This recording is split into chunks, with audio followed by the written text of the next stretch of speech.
What's up traders, Tom here with another video.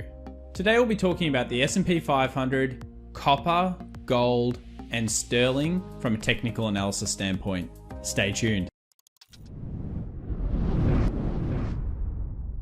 Ahead of market open, no real notables. Pretty low volume across the board in the futures. We have some increases in oil and a little bit of an increase in the VIX coming into the weekend. Yesterday, the Fed stress test found that the US banks were healthy enough to withstand the current crises, and they expect pretty much that the nation's biggest banks are healthy but could suffer 2008 style losses if the economy languishes and doesn't improve. Nothing really too important here. We knew that the banks were going to be better prepared than they were in 2008. And obviously with the Fed's backing and help, it does make sense this would be happening. Just a quick reminder, if you haven't subscribed already, why not think about subscribing and hitting that bell? And if you enjoy this video, give it a big thumbs up as it really does support the channel. Pretty interesting loss from Nike here with $790 million loss. After, of course, this crisis shuttered stores. We are seeing this across a few earnings reports at the moment, but Nike is down around 4% coming into the market open. So I thought it was worth noting that we have some sports bet and odds here on the two main US presidential election candidates, Joe Biden and Donald Trump. At this stage, it looks like Biden is really coming in on the odds. So in terms of the polls, which have not always been correct, he is leading by a decent margin right now. If this continues, Wall Street will really be reassessing this. And if you're somebody that wants to look ahead and this was to occur, you may want to look for stocks that are going to perform well under Democratic rule. We don't know yet. It'll be a story that unfolds over the next coming months. I want to quickly bring up, before we get into the technical analysis, something that I think is really important, and that is that copper is going to become pretty good investment over the coming years. There's all sorts of reasons why copper is going to do well. It's generally linked to economic health, and there's no doubt that demand for copper will fall this year. In fact, they're recommending or saying that it would fall around 5% in 2020 due to the current crisis. But that consumption would rebound. And there's all sorts of things like green investments and other stuff that will cause copper to go up over time. In fact, one of the big ones is electric vehicle industry currently makes up about 1% of copper demand. But as more cars get produced in electric vehicle forms, by 2020, many analysts are expecting that figure to reach around 10%. On to the US market, we pretty much remain in the middle of nowhere zone. We've seen support come off that 200 simple moving average. We've obviously got this key zone here sitting between 3,000 and 2,950, where previous resistance is becoming support. And we know the 3,000 is a psychological key zone. If the market was to get under this zone, we would expect it to clear to 2,800. We've covered this many times on the channel. And for the bull side, I would think that if from a trading perspective, you would want to see the market above this 3160, and then you would be trading it long into the 3200. Obviously a break of this zone, so something like this would happen. A break of this zone, something like this again would occur, and then it would go into the previous highs. We're stuck in the middle because there's so much uncertainty. There's two sides of every argument all the time. We're obviously looking for the Fed. A few things just to quickly cover from yesterday's video. We all do know the Federal Reserve is the most important lead stat in terms of what they're going to do.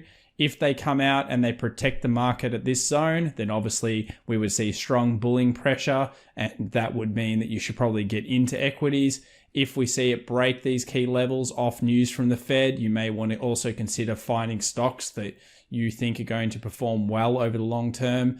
But at this stage for traders, it's tough to trade in here. We're basically stuck in a zone between these levels, these key levels of 3,000 and pretty much this 3,160. Until we break those zones either way, we can't do too much unless you want to scalp and day trade in between.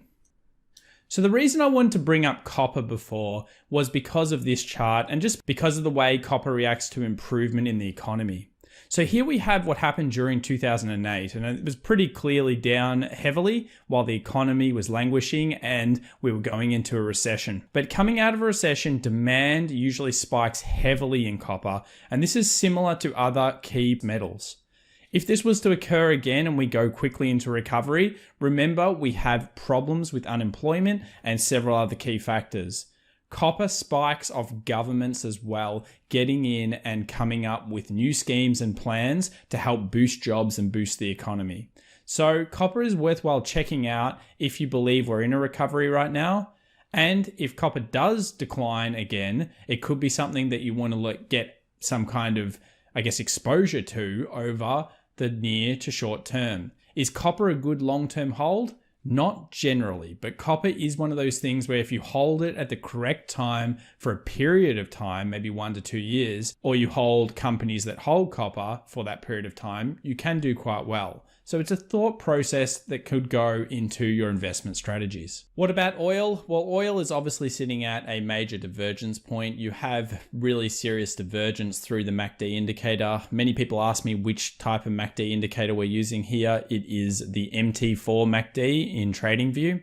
But the more important thing is that we're potentially going to see a change of trend on the 4-hour, fairly significant time frame.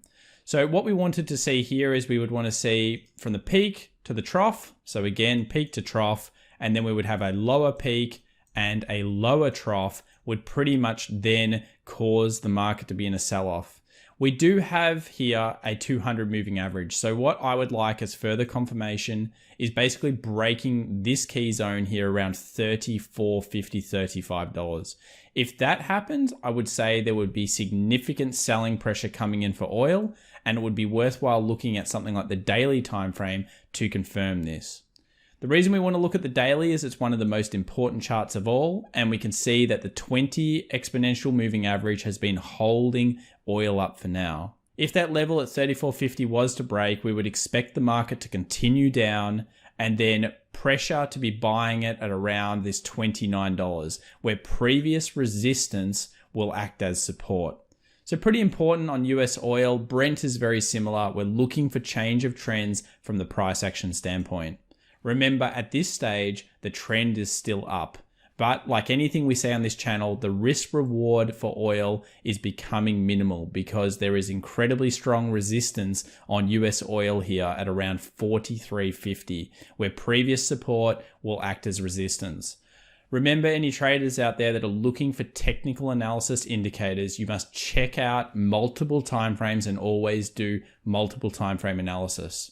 It's not good enough to just look at a 1 hour or 4 hour chart. You need to look at the timeframes around there and set up your key support and resistance zones.